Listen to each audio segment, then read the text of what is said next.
fellow gardeners. It's the end of April in my garden here in Tucson, Arizona, and I thought I would take you along to see what is going on and how I'm trying to get ready for summer.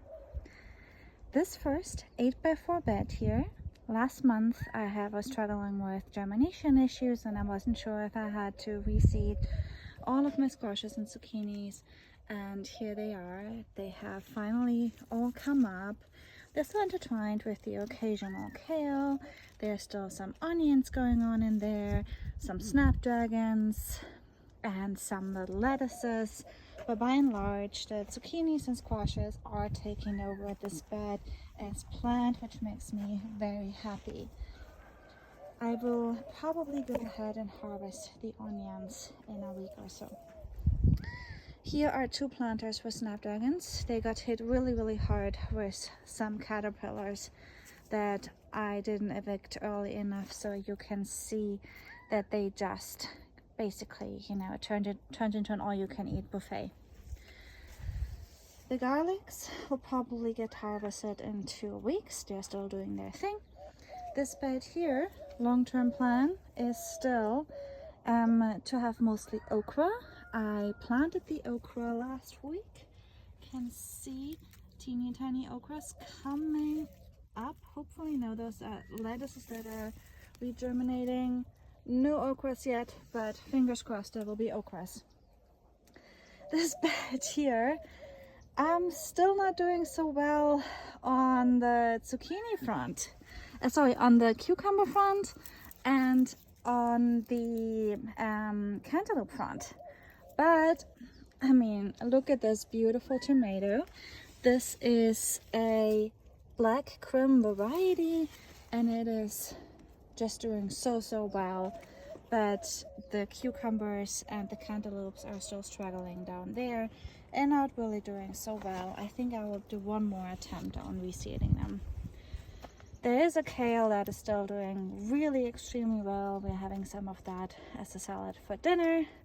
Another kale variety here that I got from a dear friend. And back here, as you can see, the charts are still doing amazing. This little alleyway of little pots here is getting shorter. I emptied out most of them today. For the summer, these pots are just really too small and they dry out way too quickly. So I try to plant only things in there that do well for the winter and spring, and then come summer, I empty them, the dirt goes in the compost, and I start afresh with them in fall. This planter here was mostly bolted cilantro and then also tons of ranunculus and now sweet peas. I yanked the bolted and aphid cilantro today. We filled the planter back up with good soil, gave it some heavy dose of fertilizer. I added quite a bit of blood meal, and I hope that this will be good to go. I added lots of zinnia seeds into this planter. Then coming around, I added a lot of sunflowers into my bed of young asparagus to give the asparagus some company for the summer, and I hope that they will continue to do this well. This year is my designated tomato planter for the year. You can see how the plants are weaving behind the string, and if these were tomato cages, the tomatoes by now would be flopping over. So I really like the cattle panel, fence panel and string method. It works exceptionally well for me.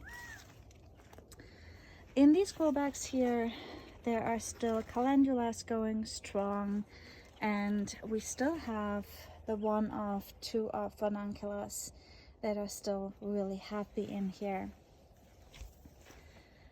This here was a planter full of onions, but most of them have bolted, and I'll probably harvest the rest of these next week. Here's the other side of my little tomato world, and on this side we mostly see cherry varieties, but there's also the occasional slicer mixed in, especially back here. You can already see the color that, or the marbling that this will be. This will be a Berkeley tie-dye, and I'm really excited about that. I'm trying to grow more shorter day varieties as it gets so hot here in Tucson in the summer that it can be hard to still have fruit set later in the summer.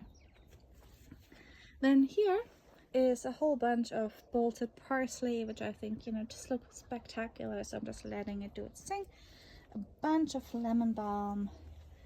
There's some oregano, marjoram. This here used to be a grow bag full of onion. I just planted zinnias into that. Beforehand, I added a lot of compost and coco coir, vermiculite, lots of blood meal, and also some other macronutrients. And then down here, those were also mostly onions. This is where my Lito onions will live long term, but for now there's also snapdragons, of course, and I also added some more zinnia seeds into that. This here is a bed that I thought would do better by now, but it's a little bit of a struggle. You can still see a few ranunculus are left in here. The leaves are not yellowing, and I'm concerned about yanking it too early and the corms not being as strong as they should be. So I'm letting these guys hang in for a few more days. But I had fairly poor germination on my beans. I have a hunch that I have roly-polies in this bed, or too many. Some might set a roly-poly trap. But back here there are the first peppers setting fruit, which is quite lovely. I wish that more of my peppers had survived the winter, but it looks as if I lost more peppers than anticipated, and I probably should have bought a pepper planter too, but you know, oh well. I will add more beans again, and I also just planted lots of zinnias in this bed. I went fairly heavy-handed on the Northern Light variety because I just love the purples and the pinks so very much in my garden. And then this here again are just grow bags with a mixture of flowers. There's some random asparagus. There's some calendula still doing very strong. And then here is the showstopper currently in the garden, and these are straw flowers, and it's two different color varieties.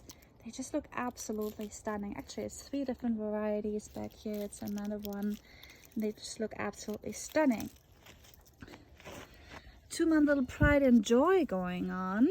Back here we have the dahlias that I grew from seed. I already was able to cut several flowers, and it seems as if they are just taking a breather, but I think there's teeny tiny new flowers forming, so I'm quite pleased with that. And other than that, there's some sweet peas in this planter and some beautiful little I think these are daisies. And back here we have some gorgeous calendulas. So this is my garden in April. I am struggling with cutting back the spring stuff early enough because I find it so hard to try to prepare for a summer that we know can feel so oppressive here in southern Arizona. So you can see I still have lots of wildflowers that I'm waiting to dry up so I can harvest the seeds before I cut back the plants drastically. But overall, things are looking good. The tomatoes are doing phenomenal. I also fertilized them today with some blood meal and some plant tone, and they're doing really well. I cut back the lower leaves a little bit so they aren't touching the ground too much, but those are doing much better than the previous years. The peppers are doing worse than the previous years. So I really need to invest some energy into this bed that is just really overgrown. I just really need to suck it up and cut back and trim out all the wildflowers that have stopped blooming to give the peppers a fighting chance. And that's on my schedule for tomorrow. But overall, I'm quite pleased. You know, beautiful sweet peas, beautiful chamomile still blooming. The onions unfortunately bolted much heavier this year and much earlier than in the past, but I think I should have fertilized them more often. I read up a little bit on Angela from Growing in the Gardens post, and I should have set myself a reminder to fertilize them once a month, which I did not do. So that's my lesson for the coming onion season next year.